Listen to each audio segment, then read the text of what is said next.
I did a Q&A yesterday on my Instagram story. I just love sharing things. I think there's so many things I like to talk about that I don't ever get to.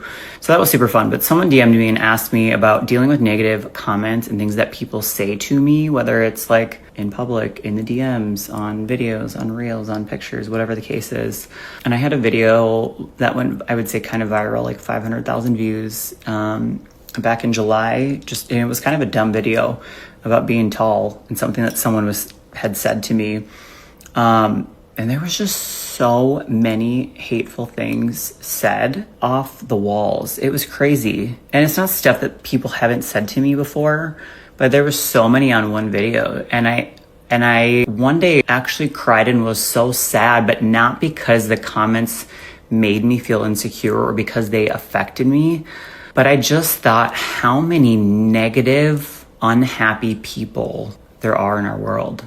And that it truly was, because I will reflect in a moment where I feel like compelled, because I'm not like an overly emotional person. So like when I cry and something, I try to connect to like, what am I feeling and why? Truly it was because it just is so sad to me how many people are that unhappy that they would say something like that and how much negativity is out there. And because for me in my life, I try to nurture my inner child. That's a thing. I think back to who I was as a kid and how insecure I was with the things I was going through with the Tourette's and how dumb I felt and how I was bullied as a kid and how my own insecurities magnified that. And then I became a target for other people to bully me even more. And I didn't have the security because I did feel less than other people.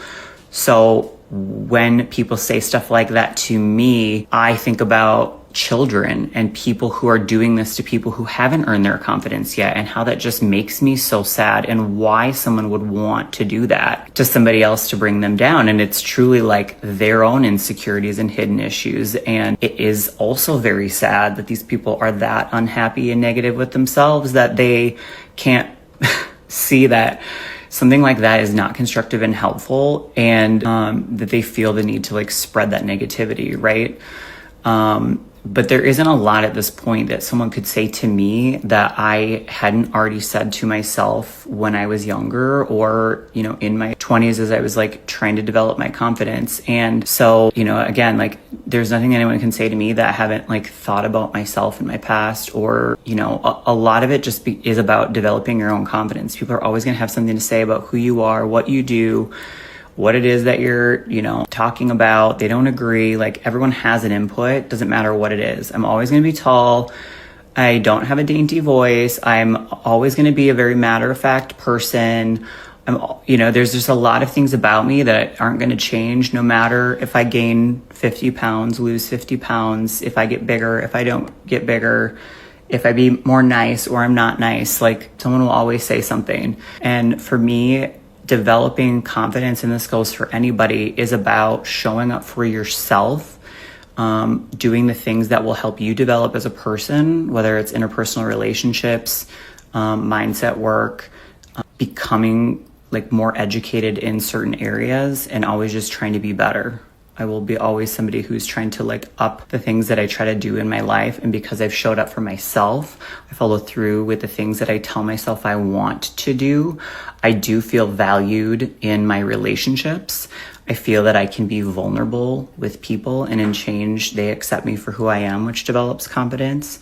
And I don't become confident through external sources. I become confident for the things that I'm actually good at.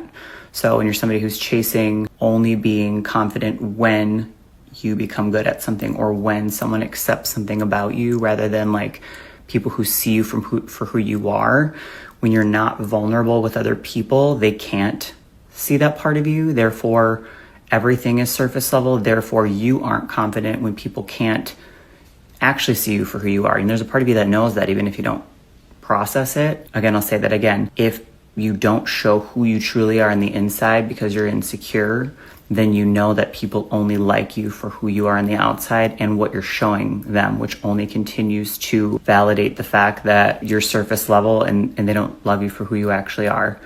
So you do that in friendships, with work, with you know, for me in business with clients, being vulnerable with other people, sharing those things, and continuing to be better. You just learn to be more confident in that. And you have to actually use like the ways that you stand out and things that set you apart as like something that's a positive, not a negative. So if there's something about you that stands out or that you feel awkward about or whatever, you own it. The people that we love to follow online, the people that we, like, at least for me, am drawn to are the people who just keep it real and they are like their authentic selves.